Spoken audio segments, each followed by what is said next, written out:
12 साल अपनी ज़िंदगी के वेस्ट किए।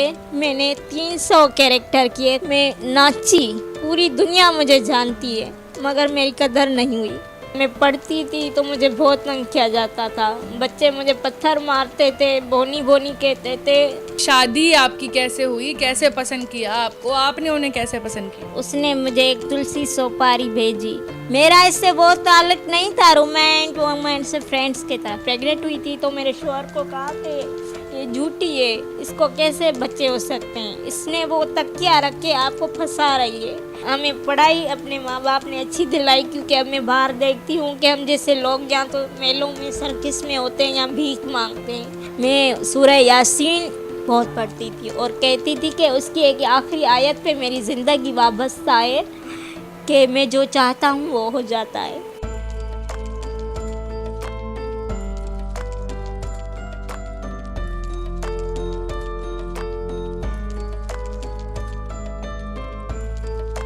बिस्मिल्लाहिर्रहमानिर्रहीम। दस्तक टीवी के साथ मैं हूँ महम ज़हरा। नाज़रीन, आज का जो प्रोग्राम है हमारा वो बहुत ही ख़ास होने वाला है, क्योंकि आज के प्रोग्राम में आप मेरे साथ देख सकते हैं बहुत ही स्पेशल गेस्ट मौजूद हैं। साजिदा सिकंदर बेबी के नाम से लोग इन्हें जानते हैं। इनका यूट्यूब पर चैनल भी है जिसमें ये अपनी रोज़मर्रा की ज़िंदगी की व्लॉगिंग्स कर रही होती हैं।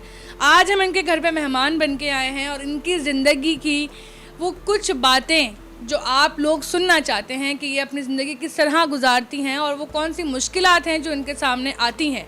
आइए इनसे जानते हैं। अस्सलाम वालेकुम। वालेकुम सलाम और थैंक यू सो मच कि आप आए मेरे घर। मुझे बहुत खुशी हुई कि आप लोग आए और मैं बयान नहीं कर सकती और बस मेरी खुशी की इंतहा नहीं है। अच्छा, ये बताएं आजकल क्या मसरूफियात चल रही हैं आप? आजकल मेरी कोई भी मसरूफियात नहीं है सिस्टर, क्योंकि इससे पहले मैं सिंधी मीडिया में 12 साल काम कर चुकी हूँ as a host, as a actor और एज अ कॉमेडियन मैं कर चुकी हूँ काम। उसके बाद जैसे कोरोना आ गया, कोरोना के इशू हो गए, तो ज़ाहिर सी बात है तो चैनल्स पे इतना काम नहीं रहा, तो उस वजह से फिर हम लोग घर बैठ गए।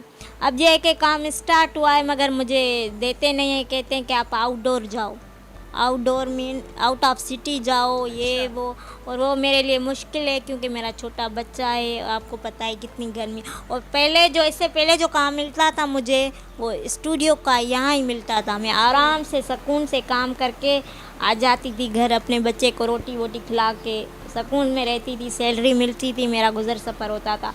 अब ऐसा नहीं हो पा रहा। अच्छा, ये बताएं कि शादी के हवाले से अपनी बताएं कि आपकी शादी कैसे हुई थी और अब शादी को कितना अरसा हो गया है? मेरी शादी को तकरीबन 10 साल हो गए हैं और बेटा मेरा 8 साल का है। और अल्हम्दुलिल्लाह मैं सेटिस्फाई हूँ अपने हस्बैंड से कि वो मेरी बहुत केयरिंग करते हैं ना, मेरे घर के काम में या मेरे बच्चे संभालने में, ले जाने में, आ जाने में मेरी सपोर्ट करते हैं वो, और मैं बहुत खुश हूँ अपने हस्बैंड के साथ। अच्छा साजिदा बाजी, ये बताएं कि शादी आपकी कैसे हुई, कैसे पसंद किया आपको, आपने उन्हें कैसे पसंद किया? जी बस ये था कि उसने मुझे एक तुलसी सोपारी भेजी तो मैंने ली, खाई। फिर उस पे मैंने उसको कहा कि किसी बच्चे के थ्रू भेजी। मैंने कहा ये किसने दिए? कह रहा है वो सामने वाले अंकल ने दिए। तो मैंने वो खाई। तो उस दिन के बाद वो जो है ना, हम जिसे लाजवाब कहते हैं, तो हम उसी तुलसी में फंस गए। मेरा इससे बहुत ताल्लुक नहीं था, रोमांस से फ्रेंड्स के तरह। तो इसने कहा कि आप शादी क्यों नहीं करती? तो मैंने कहा मुझ जैसे लोगों से कौन शादी करता है, क्योंकि कराची में तो अब आम है कि हम जैसों से, मगर हमारे अंदरूनी सिंध में ऐब समझते हैं हम लोगों को। तो मैंने कहा मुझ जैसे से कौन शादी करेगा? उसने कहा फिर तू सारी उम्र बैठी रहेगी, क्योंकि मेरी माँ नहीं थी, मैं भाभीयों के साथ रह गई। मैंने कहा हाँ सही है, ज़िंदगी आधी गुजर गई है, आधी गुजर। फिर इसने आके मेरे भाइयों से बात की कि मुझे आप रिश्ता चाहिए। तो उन्होंने कहा कि किसका? तो हम जैसे बाउंड हैं, लड़काने के लोग आप समझते हैं ना, हमें मोबाइल भी घर में रखने नहीं देते। तो कह रहा था कहाँ से आपने हमारी लड़की देखी? परेशान हो गए क्योंकि मेरे भाई जो हैं हाई फाई हैं। तो उन्होंने कहा कि नहीं बस कहीं से देखिए। तो उन्होंने कहा आपने उसका कदवत देखा है? कहाँ, मैंने देखी है सारी और इन्फॉर्मेशन भी ली हुई है, मैं उससे शादी करना चाहता हूँ। तो मेरे भाई ने इनकार कर दिया। एक तूफ़ान आया। अच्छा। हाँ, तो मेरे भाई ने, जो कभी मैंने ख्वाब में भी नहीं सोचा था कि हम जो है ना कौम, जो हम दूसरे कौम में नहीं करते और इतने बाउंड होते हैं मज़हबी लोग, तो उन्होंने कहा कि चलो सही है, हम आपको इसका रिश्ता देते हैं, मगर ये है कि आप इससे निभाओगे। क्या अभी भी आपको माशरे में लोग जो हैं वो इस तरह का करते हैं? नहीं, मीडिया से पहले मुझे बहुत तंग करते थे। जब मैं प्रेग्नेंट हुई थी तो मेरे शौहर को कहा कि ये झूठी है, इसको कैसे बच्चे हो सकते हैं, इसको कैंसर है, इसने वो तकिया रख के आपको फंसा रही है। ऐसे ऐसे अल्फाज सुनने पड़ते। क्या आपको कोई मिल नहीं रही थी? क्या आप मर्द नहीं हो? ऐसे ऐसे जुमले हॉस्पिटल्स में सुनने पड़ते थे। फिर मैं घर आके रोती थी, कुरान पाक उठाती थी और कहती थी आपने ये मुझे दिया है और आप ही साबित करोगे कि मैं इंसान हूँ एक मुकम्मल।